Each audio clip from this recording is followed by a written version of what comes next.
It is the 16th of December, 1893. The famous Carnegie Hall in New York witnesses an absolute triumph. Antonín Dvořák, a composer from faraway Bohemia, premieres his new symphony entitled From the New World. The press says that no living composer has ever achieved such success. After all, Dvořák must have come bowing in a completely unconventional way during the concert, and after it was over he was cheered, as he wrote home, at least 20 times. It is truly a spectacular highlight of his career. During his lifetime, however, the most famous Czech composer's luck was not nearly so good. Dvořák seemingly had no prerequisites for his career. He lived much of his life in poverty, and his personal life was riddled with a series of tragedies.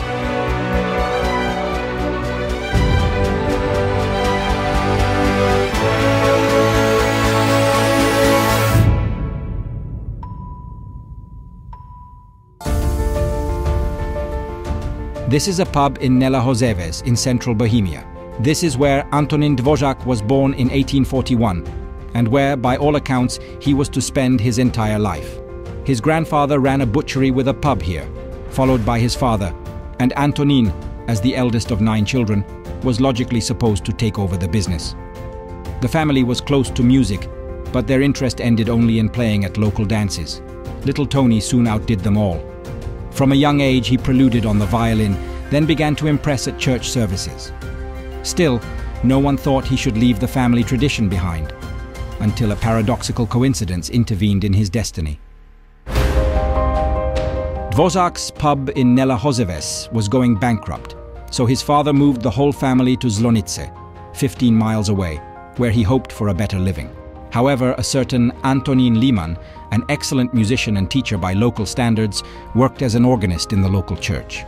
It was he who recognized in the 12-year-old Antonín an exceptional talent. He would be also persuading his father over the next few years to give Tony a musical education. His father eventually succumbed, and at the age of 16 sent his son to Prague, to the organ school in Konviktska Street. Here, in poor conditions, with students taking turns at one rusty organ, Dvořák studies harmony and the basics of composition.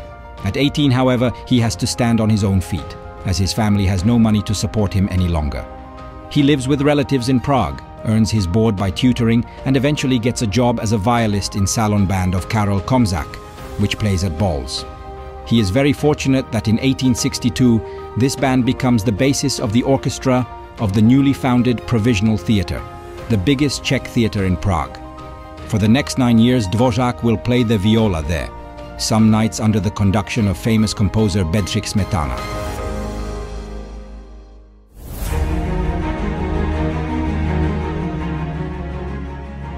In the theatre, he also falls in love. At the age of 24, he gets crazy about the actress Josefina Čermáková, whom he follows home for piano lessons. However, his love is not reciprocated. The poor violist is not a good enough match for Josefina, and a few years later she marries Václav Robert, Count of Kunitz, who gives her a chateau in Vysoká, near the town of Příbram, as a wedding present. It will play an important role in our story later, but for now, we are with an unhappily in love man in his 20s, who starts churning out one composition after another.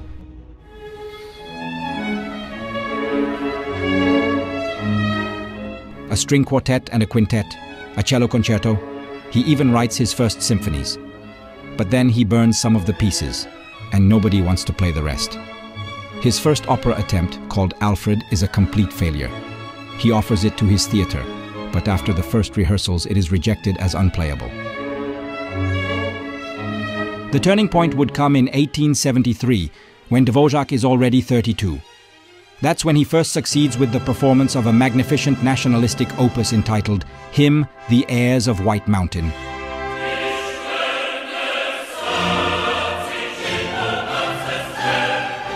That same year, he also got married. To the surprise of many, his wife turned out to be the younger sister of his fated love Josefina, Anna. He taught her piano, and unlike her sister, she reciprocated his feelings.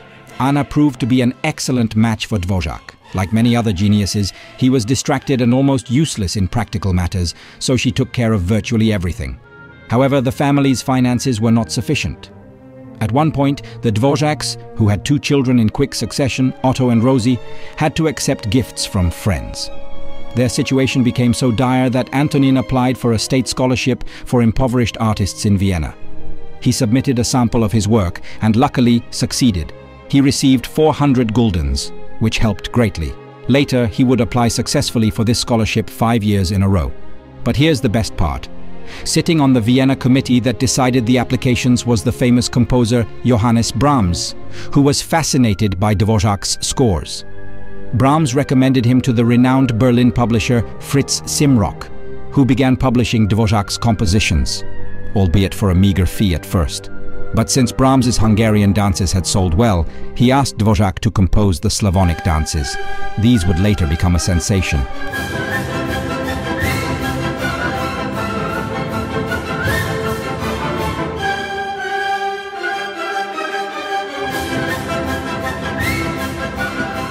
It seems that better times are finally dawning. Oh, but mistaken. In the following years, a series of tragedies befalls the family. At first, the youngest daughter named Josefa dies shortly after birth. The second daughter, Rosie, poisons herself when she drinks milk into which matches with poisonous phosphorus have inadvertently fallen. Eventually, the oldest child, 3-year-old Otto, also dies, succumbing to smallpox. Within a few months, the family loses all 3 children. Out of immeasurable grief, the strongly religious Dvořák sets to music and composes the church hymn Stabat Mater, about the suffering of the Virgin Mary, who has to cope with the death of her son.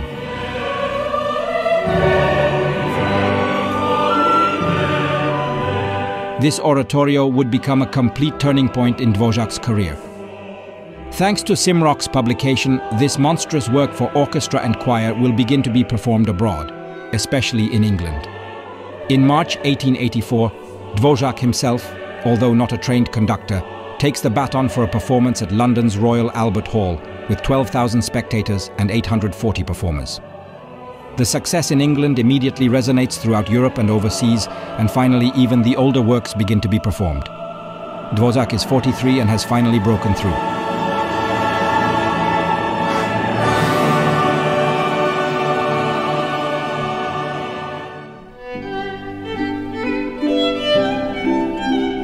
So after the sadness comes the happy period. By the end of the 1880s, the Dvořák family would have 6 more children, all of whom would live to adulthood. And as the first substantial royalties arrive, Dvořák buys a house in Vysoká, on the grounds of the chateau of his former unfulfilled love and current sister-in-law, Josefina Kunic. Since he has never been fond of great social tirades and is essentially a simple and pure man, he will be truly happy here. He will like to wander through nature, to take time with his beloved pigeons, to watch the passing trains which, like all technical innovations, fascinate him completely, to go to the pub in the evening for a pint or 2. But at 9 o'clock, he will go home again to have a fresh head for composing in the morning. For his greatest challenge in life is yet to come. At the beginning of the 1890s, Dvořák, who is now a professor at the Prague Conservatory, became a European star. He even toured Russia at the instigation of Tchaikovsky. However, in 1891, an unexpected letter from New York lands at Dvořák's home. Jeanette Thurber, founder of the American National Conservatory, is looking for a big European name to raise the standard of American classical music. She offers Dvořák astronomical salary of $15,000 a year, 30 times what he earns in Prague. Dvořák doesn't want to. He loves his country house. He loves Bohemia. But his practical wife Anna manipulates the family vote, because such an offer cannot be refused.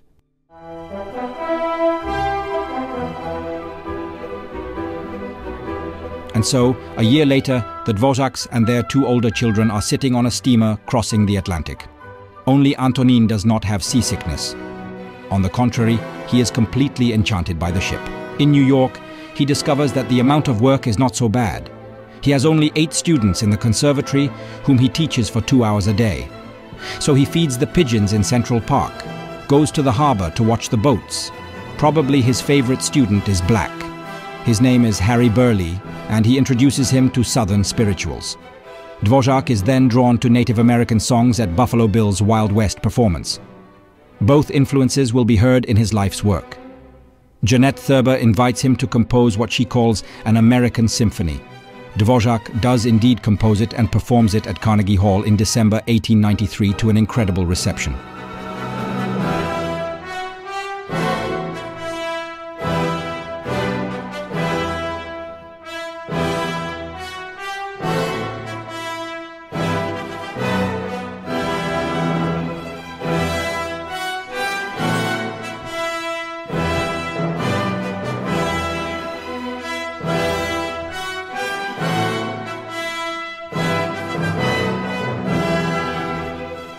After his return from the USA, Dvořák is a living legend.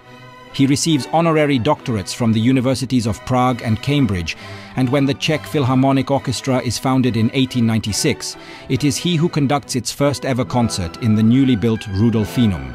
He now directs his efforts mainly towards opera, where he has not yet succeeded. And he succeeds. The comic piece The Devil and Kate, and especially the lyrical Rusalka from 1901 are again a triumph.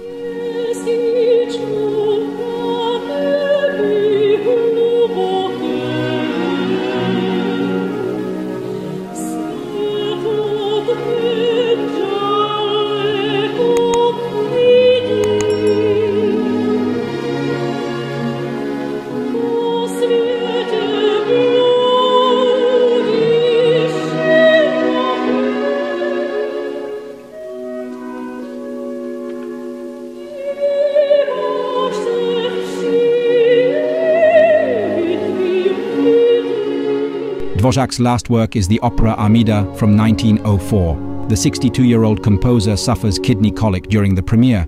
He struggles to recover for 5 weeks, but on the 1st of May 1904, after telling his family at lunch that he is unwell and going to bed, he suddenly breathes his last breath. Apparently, he has suffered a pulmonary embolism.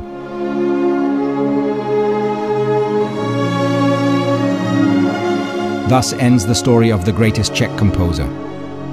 A modest man who came from a humble background and yet conquered the whole world.